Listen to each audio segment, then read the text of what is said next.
காவிரி நீர்பிடிப்பு பகுதியில் வெளுத்து வாங்கும் பலத்த மழை எதிரொலியாக கர்நாடக அணைகளில் இருந்து தமிழகத்திற்கு கூடுதலாக தண்ணீர் திறக்கப்பட உள்ளது.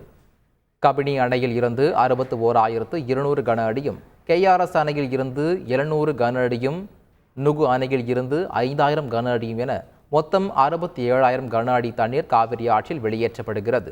கபினி KRS அணை நிரம்பும் தருவாயில் இருப்பதால் நீர் வெளியேற்றம் மேலும் உயரும் என எதிர்பார்க்கப்படுகிறது. கர்நாடக அணைகளில் இருந்து தண்ணீர் திறக்கப்பட்ட நிலையில் ஒகேனக்கல் காவிரி ஆற்றில் நீர்வரத்து 50,000 கன அடியாக அதிகரித்துள்ளது. அடுத்த சில மணி நேரங்களில் நீர்வரத்து மேலும் உயரும் என எதிர்பார்க்கப்படுகிறது. நீர்வரத்து அதிகரிப்பு காரணமாக காவிரி ஆற்றில் பரிசல் இயக்கவும் குளிக்கவும் 4வது நாளாக தடை தொடர்கிறது. கர்நாடகாவில் மழை தொடர்வதால் ஒகேனக்கல் காவிரி கரையோரம் கண்காணிப்பு பணி தீவிரப்படுத்தப்பட்டுள்ளது. ஒகேனக்கல் அருவியில் தடை உத்தரவை மீறி ஆபத்தை உணராமல் சுற்றுலா பயணிகள் குளிக்கும் சம்பவம் அதிர்ச்சியை ஏற்படுத்தியுள்ளது. தருமபுரி மாவட்டம் ஒகேனக்கலில் உள்ள காவிரி ஆற்றில் நீர்வரத்து அதிகரித்துள்ளதால் சுற்றுலா பயணிகள் ஆற்றில் குளிக்க மாவட்ட நிர்வாகம் தடை விதித்துள்ளது. மேலும் காவிரி கரையோரத்தில் போலீசார், வருவாய்த்துறையினர், தீயணைப்புத் துறையினர் ரோந்து பணியில் ஈடுபட வேண்டும் என மாவட்ட ஆட்சியர் உத்தரவு பிறப்பித்திருந்தார். ஆனால் யாரும் ரோந்து பணியில் ஈடுபடாத நிலையில் காவிரி ஆற்றில் சுற்றுலா பயணிகள் தடையை மீறி குளித்து வருகின்றனர். ஒகேனக்கலில் நீர்வரத்து 50,000 கன அடியாக அதிகரித்துள்ள நிலையில் அதன் கழுகு பார்வை காட்சிகள் வெளியாகியுள்ளது. மேற்கு தொடர்ச்சி மலை பகுதிகளில் பெய்து வரும் மழை காரணமாக முல்லை பெரியாற்றில் நீர்வரத்து அதிகரித்து காணப்படுகிறது.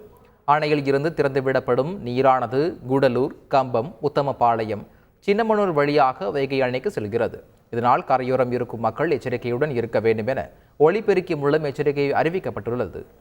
தென்மேற்கு பருவமழை காரணமாக ஆற்றில் நீர்வரத்து அதிகமாக வருவதால் பொதுமக்கள் அனைவரும் ஆற்றிற்கு துணி துவைக்கவோ, குளிக்கவோ, ஆடு மாடுகள் குளிப்பாட்டவோ செல்லக்கூடாது என. வங்கக்கடலில் உருவாகியுள்ள காற்றழுத்த தாழ்வு மண்டலம் காரணமாக சென்னை உள்ளிட்ட 9 துறைமுகங்களில் 1ஆம் எண் புயல் எச்சரிக்கை கூண்டு ஏற்றப்பட்டுள்ளது. வடமேற்கு மற்றும் அதை ஒட்டிய மேற்கு மத்திய வங்கக்கடல் பகுதியில் காற்றழுத்த தாழ்வு நிலை நிலவி வருகிறது. இது சனிக்கிழமை அதிகாலை காற்றழுத்த தாழ்வு மண்டலமாக வடமேற்கு நோக்கி நகர்ந்து ஒடிசா மாநிலம் பூரி அருகே கடற்கரையை கடக்க வாய்ப்புள்ளதாக வானிலை ஆய்வு மையம் தெரிவித்துள்ளது. இதையொட்டி சென்னை, கடலூர், நாகை, எண்ணூர், காட்டுப்பள்ளி, புதுச்சேரி, காரைக்கால், பாம்பன், தூத்துக்குடி துறைமுகங்களில் 1ஆம் எண் புயல் எச்சரிக்கை கூண்டு ஏற்றப்பட்டுள்ளது. வடக்கு மத்திய வங்கக்கடல், மன்னார் வளைகுடா, குமரிக்கடல் மற்றும் தமிழக கடலோர பகுதிகளில் மணிக்கு 45 முதல் 65 கிலோமீட்டர் வேகத்தில் சூறாவளி காற்று வீசும் என வானிலை ஆய்வு மையம் தெரிவித்துள்ளது. எனவே மீனவர்கள் ஆழ்கடல் பகுதிக்கு மீன்பிடிக்க செல்ல வேண்டாம் என்றும் எச்சரிக்கை விடுக்கப்பட்டுள்ளது.